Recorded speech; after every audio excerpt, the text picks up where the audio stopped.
예배를 드리길 원합니다. 우리 유튜브로 또 영상으로 예배를 드리는데요. 이제는 많이 익숙해졌죠. 이 말씀을 또 예배를 또 영상을 드리니까 익숙해지면서 또 이렇게 불편한 마음들이 있습니다.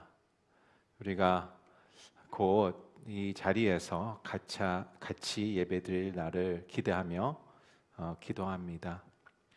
오늘 하나님께서 계속 빌립보 통해서 수요일마다 하나님의 은혜를 나누기 원합니다. 이 말씀을 통하여 우리가 그 진리를 알게 되고 그 진리가 우리 삶에서 해방케 하고 또 그 진리가 우리의 인생에서 방향을 잡아주는 역할을 하기를 원합니다.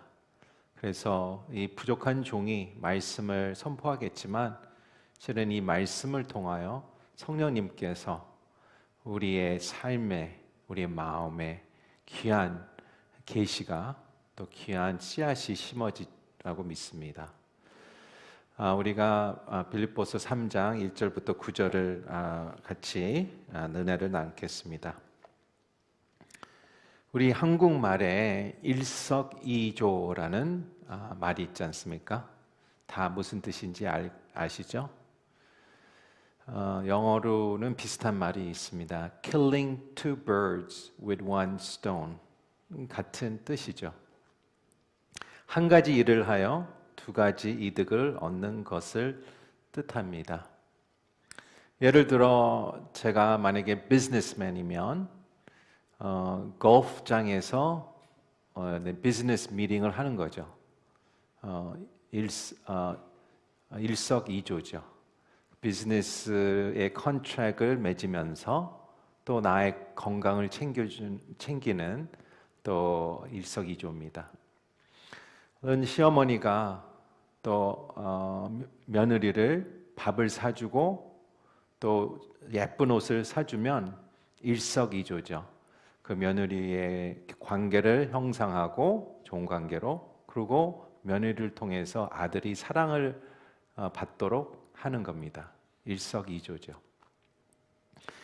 우리가 생각해 보면 우리 삶에서 일석이조 기회들이 많습니다. 어떻게 보면 인생의 지혜라고 얘기할 수 있죠. 빌립보서 3장 1절 같이 한 목소리로 읽겠습니다. 시작.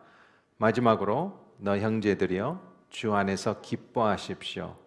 여러분에게 같은 말을 쓰는 것이 나는 힘들지 않고 여러분에게는 안전합니다. 사도 바울은 강조를 하고 있습니다. 기뻐하라. 제가 그 전에 말씀드린 것 같이 이 빌립보서는 감사의 편지입니다. 기쁨의 편지입니다. 여기서 실은 기뻐하라고 두 번씩이나 강조를 하지만 사실은 이거는 하나님의 명령입니다. 우리는 반드시 주님 안에서 기뻐하며 행복해야 된다는 것을 얘기하고 있습니다. 하나님께서 이 명령을 주셨다는 것은 우리가 하나님 앞에 순종해야 되고요. 또한 하나님께 영광을 돌리는 일은 우리가 기뻐하는 겁니다. 우리가 행복해야 되는 겁니다. 그러면 우리가 주님 안에서 어떻게 기뻐할 수 있을까요? 주님 안에서는 일석이조가 없습니다. 일석이조는 오히려 우상 숭배라고 얘기하고 있고요. 동시에 하나님과 돈을 섬기는 것은 하나님이 기뻐하지 않는 것을 얘기하고 있습니다.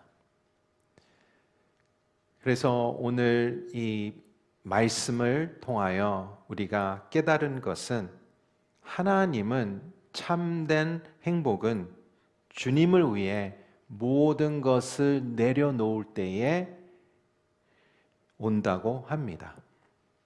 우리가 인생에서 내려놓을 때에 모든 것을 행복이, 참된 행복이 찾아온다고 얘기하고 있습니다.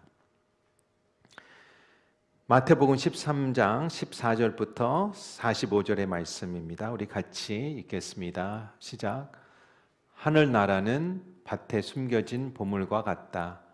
어떤 사람이 그것을 발견하고는 감춰두고 기뻐하며 돌아가 모든 재산을 팔아서 그 밭을 산다. 또 하늘나라는 좋은 진주를 찾아 다니는 상인과 같다. 여기에 이 말씀 보면 exchange가 있어요. transaction이 있어요. 하나는 버리고 하나는 취하는 겁니다. 어떤 사람이 인생의 모든 땀과 피와 수고를 통해서 부를 쌓습니다. 돈을 많이 쌓습니다. 그 많이 쌓는데 어디에 가보니까 숨겨진 보물이 있어요. 보물을 보니까 감탄을 합니다. 와, 이러한 보물. 그러면서 자기가 이제까지 쌓아놓는 부와 이 보물을 비교할 때에 자기가 찾은 이 보물이 훨씬 더 가치롭다라고 해서 자기의 쌓았던 모든 재산을 버리고 재산을 팔고 그 보물을 사는 내용이 있습니다. 맞습니다. 두 가지를 취할 수가 없습니다. 한 가지만 취할 수 있습니다. 그것은 내가 그 보물에 대한 가치를 깨달았냐라는 것을 얘기하고 있습니다.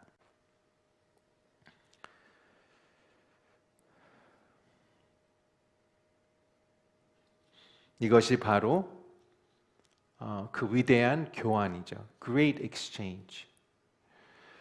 여기서 사도 바울이 얘기하는 것은 일석이조가 아니라 하나님의 관계 안에서는 하나님 안에 믿는 자로서는 exchange가 있어야 된다라는 것을 얘기하고 있고요. 그리고 그 가치를 깨닫는 눈이 필요하다, 마음이 필요하다라는 것을 얘기하고 있습니다.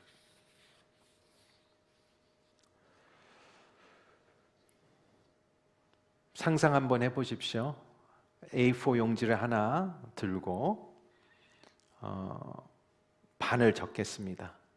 반을 접고 피면 두 쪽이 칸이 나타나겠죠. 그래서 펜을 갖고 연필 갖고 위에서 밑으로 쫙 긋습니다. 그래서 왼쪽에는 이득이라고 칸이라고 적어 보고요. 또 오른쪽은 또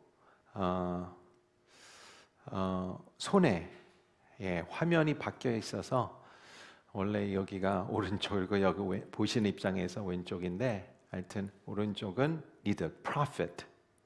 그리고 반대쪽은 loss. 대단한 일이 아니죠. 우리가 늘 하는 일이에요. 우리가 적든 아니면 생각을 하든 우리의 모든 decision making에 그것을 얘기하고 있습니다. 내가 이것을 먹을까? 이것을 입을까? 저거를 살까? 저 사람과 관계를 할까? 저런 결단을 할까? 저런 결정을 할까? 우리 모든 일상에 작은 것부터 큰 까지 우리가 무의식적으로 의식적으로든 우리가 profit loss를 다 하고 우리가 결정할 경우가 많습니다.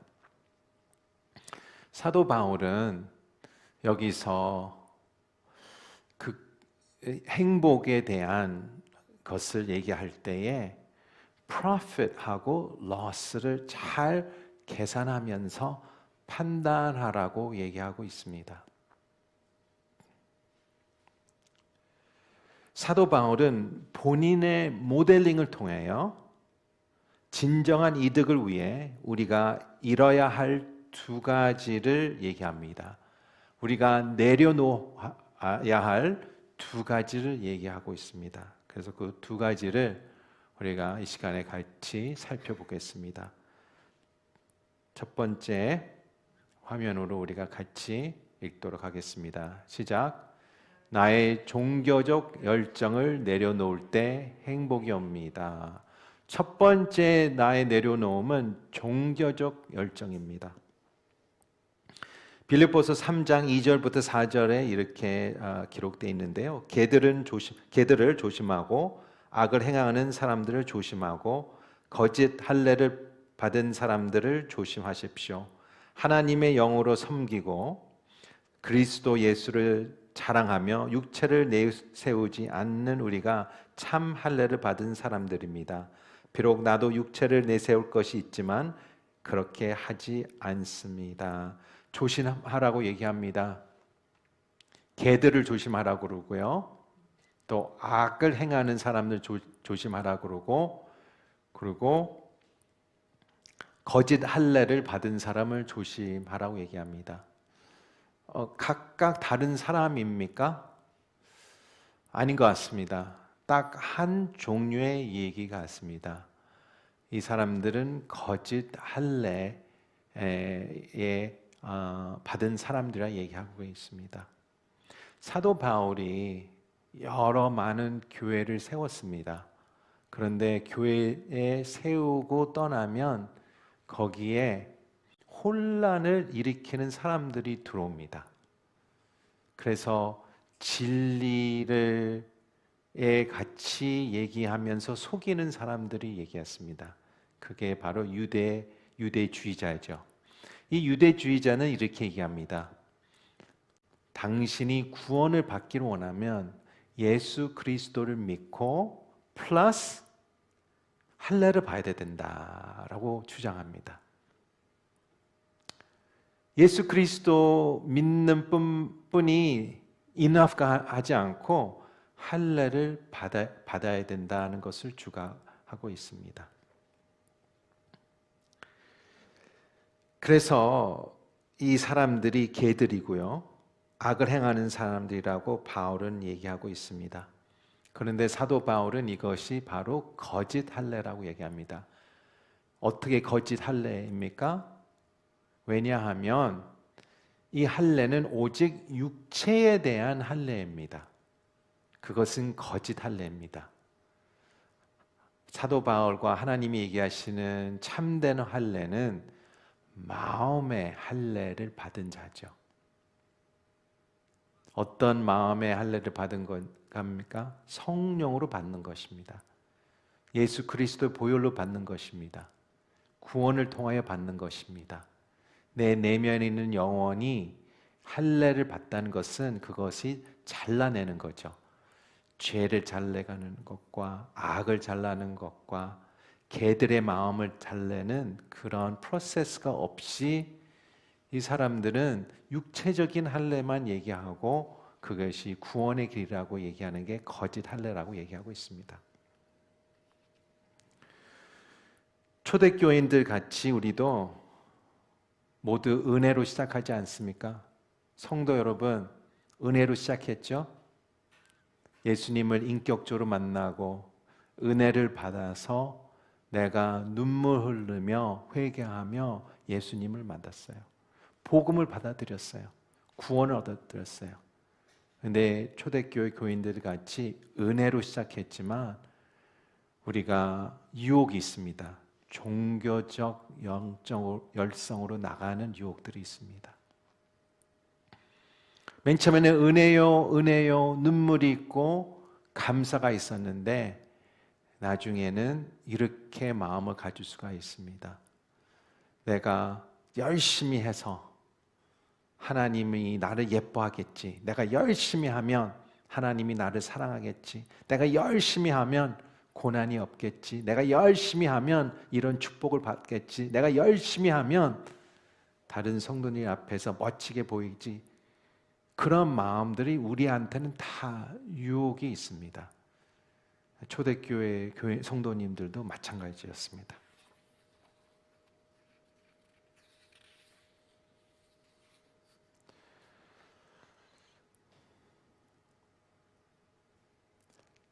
그러면 사도 바울은 이 종교적 열정을 얘기하고 있는데 어떤 열정들이 있을까요?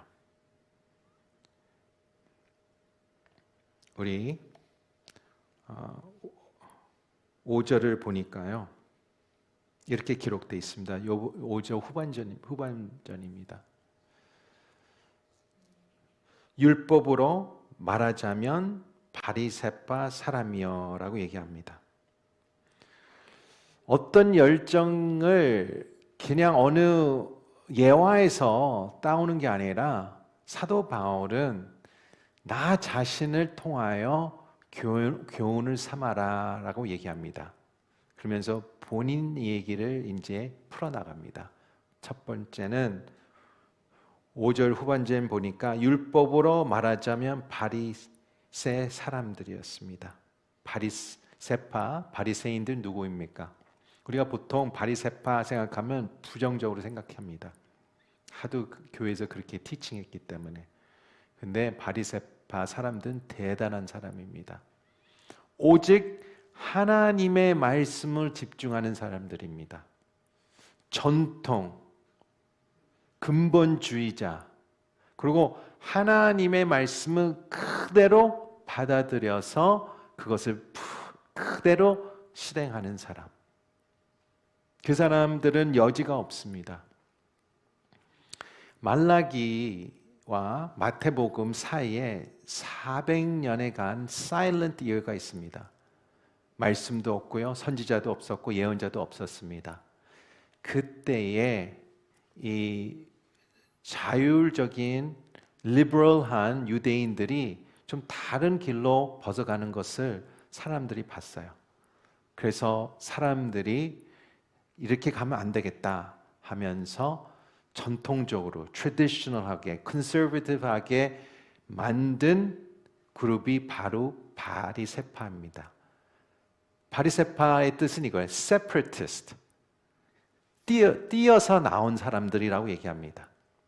그래서 예수님 시대 때는 한 6,000명에 한 상당한 그 바리새파들이 있었거든요. 그럼 소수죠. 사람들은 열정적으로 바리새파의 전통을 이어가는 사람들이었습니다. 사도 바울은 나는 그런 사람이었다라고 얘기하고 있습니다. 종교적인 열정으로 얘기하면 나같이 열정적인 사람이 없었다라고 얘기하고 있습니다. 또한 여기서 6절 첫 번째 부분을 보니까 이렇게 얘기가 나옵니다.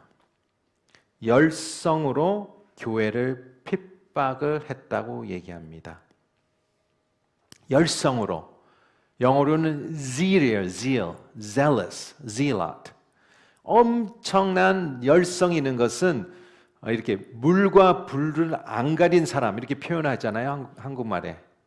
물과 불을 가리지 않은 사람입니다. 어떤 열정이 있었습니까?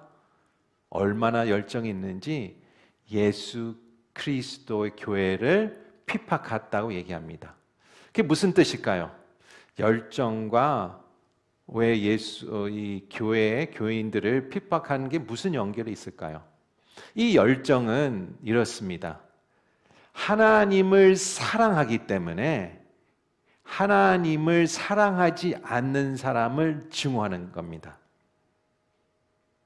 그래서 하나님을 거슬려하고 하나님을 무례하고 하나님을 대적하는 모든 사람들은 반드시 대적하고 미워하고 없애야 된다는 그런 마음의 열정입니다.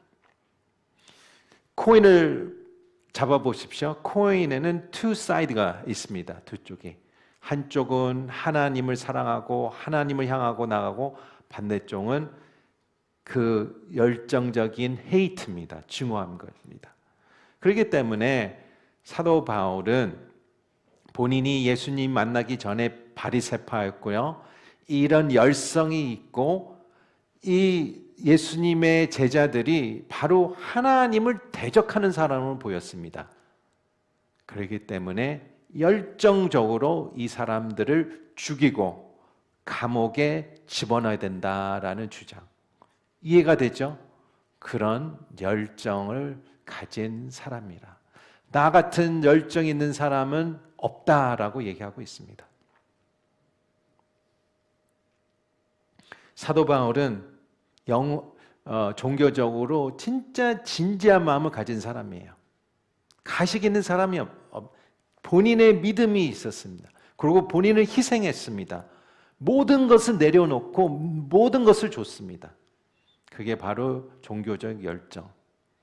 그런데 여기서 보니까 종교적 열정은 하나님한테는 감동이 없는 것입니다. 또 종교적 열정을 또 보여줍니다.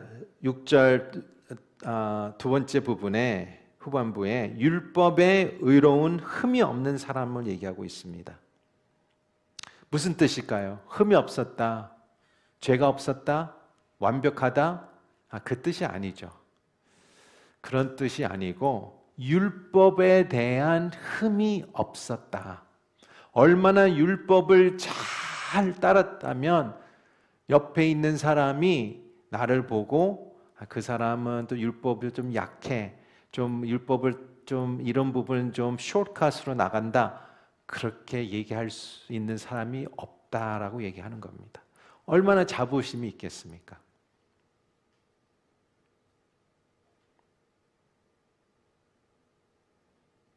사도 바울은 본인이 아는 율법 안에서는 정확하게 지키고 살았다 얘기하고 있습니다.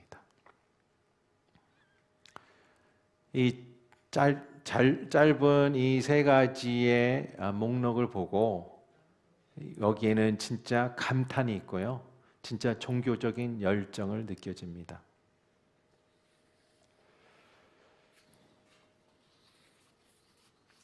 하나님께서는 사도 바울의 스토리를 통하여 내가 종교적인 열정을 계속 내려놓지 않으면 거기에서는 불행하다고 얘기하고 있습니다. 반드시 나의 종교적 열정을 내려놓아야지 거기에는 행복이 있다고 얘기하고 있습니다. 두 번째 내려놓음은 화면으로 같이 우리가 한 목소리 읽겠습니다. 시작. 나의 인간적 열정을 내려놓을 때 행복이 옵니다. 빌립보서 3장 5절의 첫 번째 부분인데요. 이것을 같이 한 목소리로 또한 읽겠습니다. 시작. 나는 8일 만에 할례를 받았고 이스라엘 족속이요 베냐민 지파며 히브리 사람 중에 히브리 사람이요. 상당히 짧은데 여기 안에 있는 핵심의 컴팩트 되게 된 내용들이 나오고 있습니다. 8일 만에 할례를 받았다. 무슨 뜻일까요? 할례는 아브라함 통해서 하나님이 모든 이스라엘 민족들은 할례를 받아야 된다고 얘기를 명령을 하셨습니다. 그래서 아브라함은 성인이 돼서 할례를 받았죠. 그런데 아브라함 그 후에 이스라엘 자손들은 다 태어나고 8일 만에 할례를 받았습니다. 여기서 사도 바울의 implied message는 이 유대주의자, 이 교회를 시끄럽게 하는 사람들 중에는 당신들은 유대 사람도 있을 수도 있지만 이방인 사람도 있고, 그리고 나중에 이방이 돼서 믿음을 갖게 돼서 나중에 성인으로서 할례를 받은 자도 있다. 그러나 나는 그렇지 않다라는 것을 얘기하고 있습니다. 이 8일째에 할례를 받았다는 것은 부모에 대한 종교적인 열정을 얘기하고 있고요. 그래서 그 트래디션을 따라서 이 아들을 할례를 받게 하고 그 어렸을 때부터 유대인 트래디션을 따라서 모든 것이 이루어졌다고 얘기하고 있습니다. 얼마나 자랑스럽습니까? 우리 교회 안에서도 이런 자랑할 게 있잖아요. 나는 모태신앙이다. 그렇죠? 그런 자랑할 그런 마음도 있지 않습니까?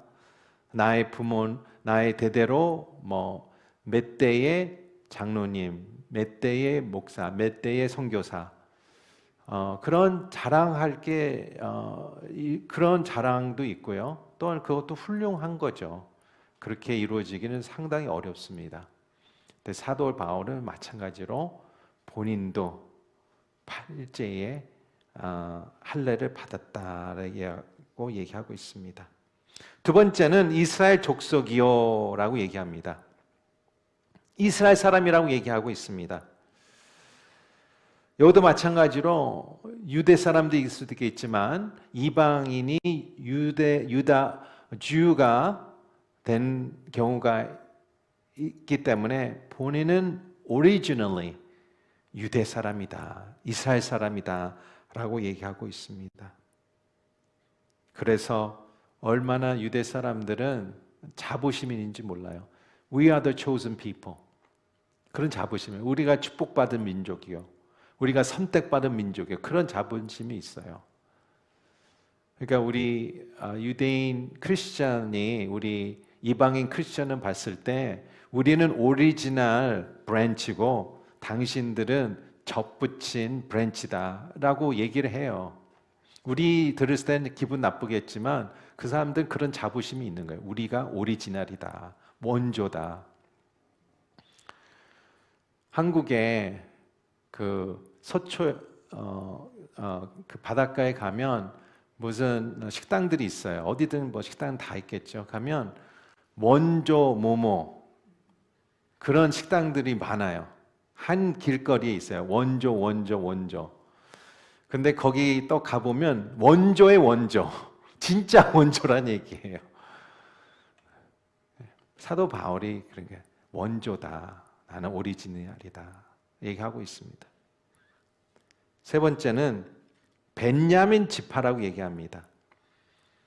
지파가 12개죠. 12아들 중에 벤야민이 누굴까요?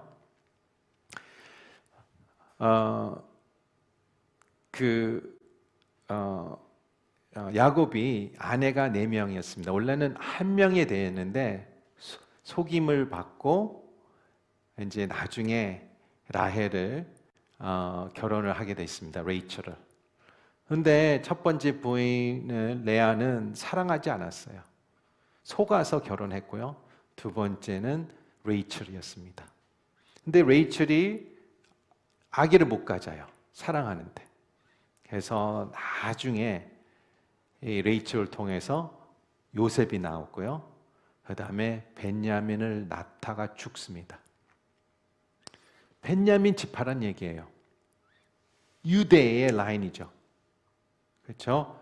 요셉 쪽이 아니지만 벤야민. 그리고 벤야민이 막내예요. 그리고 벤야민이 야곱이 사랑하는 아내의 자녀란 말이에요. 무슨 뜻이냐면 이 벤야민 자체가 얼마나 위대하고 소중하고 중요한 지파라고 얘기하는 거예요. 나는 벤야민 지파에서 왔다. 당신은 어느 지파에서 왔냐? 그 얘기합니다. 당신은 어느 지방에서 왔어? 나는 서울 사람입니다. 서울 사람이다. 당신 지방 사람이지 않냐? 그런 톤으로 얘기하는 겁니다. 그리고 마지막으로 히브리 사람 중에 히브리 사람이요. 다르게 얘기하면 히브리 부모 밑에서 나는 태어났다라고 얘기하고 있습니다.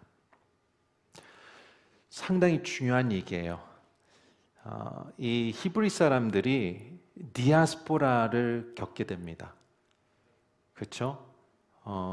포로로 잡혀가고, 그러니까 하여튼 전 세계로 흩어져요. 거의 한국 사람 같아요. 코리안 디아스포라잖아요. 여러분과 저도 많은 경우에 코리안 디아스포라지 않습니까? 코리안 디아스포라가 이 특성이 있습니다. 어느 지역에 가면 이 자녀들이 한국말을 못해요. 근데 어느 지역에 보면 한국의 말을 붙들고 있는 자녀들이 있습니다. 2세, 3세들이. 바로 이 얘기예요. 디아스포라인데 유대인들이 히브리어를 말을 못해요. 히브리 말을 못하면 성경은 못 읽고요. 히브리의 트래디션을 모르고요. 그러니까 언어를 알아야지 모든 문화와 종교성과 그것이 같이 묶고 오지 않습니까? 그런데 사도 바울은 나는 히브리 부모에서 태어났고 이 부모님은 나를 히브리를 가르쳤고 히브리 전통을 가르쳤고 나는 히브리 언어를 잘하는 사람이다라고 얘기하는 거예요. 당신들 같이 히브리 사람이지만 히브리 말도 못하고 헬라어만 하고 이 전체 사고방식이 헬라에 있는 유대인이 아니다라고 얘기하고 있습니다.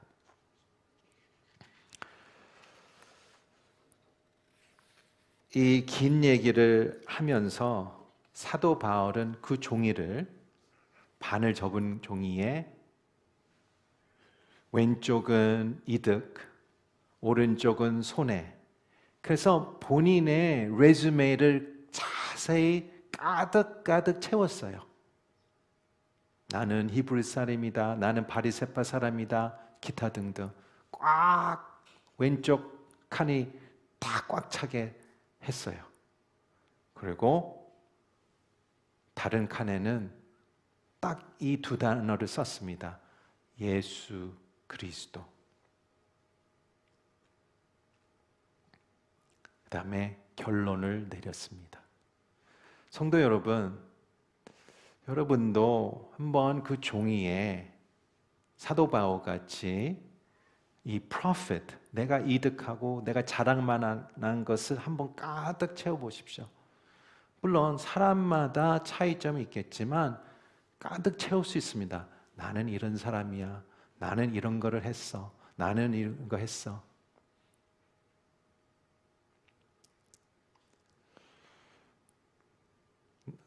한국 남자들이 군대 얘기하는 걸 좋아합니다.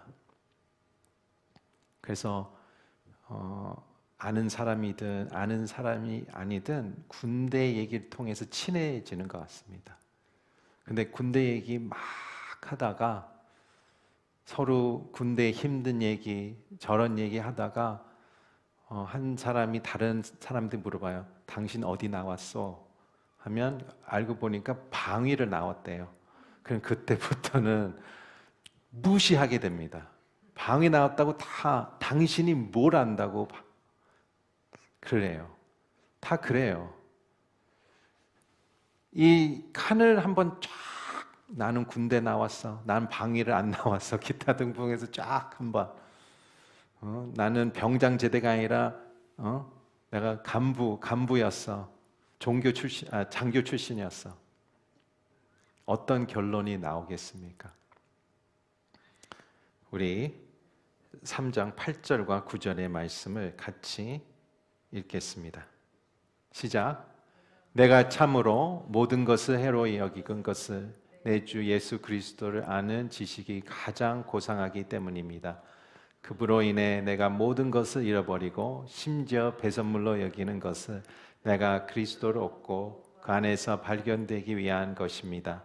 내가 가진 의는 율법에서 난 의가 아니요 그리스도를 믿음으로써 얻는 의, 곧 믿음으로 인해 하나님께로서 난 의입니다. 사도 바울은 본인이 이 왼쪽 칸을 다 기록해서 보니까 또 예수 그리스도를 오른쪽 칸에서 보고 비교하니까 여기가 더 무겁다라고 결론이 아니고요. 이 모든 나의 레주메가 잘난 척할 수 있는 레주메가 오히려 플러스가 아니고 마이너스 됐다고 얘기하고 있습니다. 주님의 의 안에서는 마이너스 됐다고 얘기하고 있습니다. 오직 오히려 더 가득 채우면서 더 마이너스 됐다고 이야기합니다. 왜 그럴까요? 인간의 마음은 늘 왼쪽 칸에 있어서 얘기하는 거예요. 아무래도 믿는 자에서도 왼쪽 칸을 가게 되고요. 믿는 자라도 왼쪽 가게 되고 근데 사도 바울은 왼쪽 칸에 있는 것들이 오히려 마이너스 돼서 배설물이라고 얘기하고 있습니다. 비교가 되지 않는다고 얘기하고 있습니다. 그래서 사도 바울은 그 종이를 가운데를 찢어서 왼쪽 칸에 있는 칸을 다 쓰레기통에 버리고 오직 내가 쓸 수 있는 자리는 오른쪽 칸이다. 바로 오직 예수 그리스도다.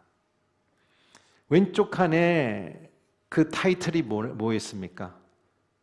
하나는 이득이고 profit, 하나는 loss잖아요. 손해.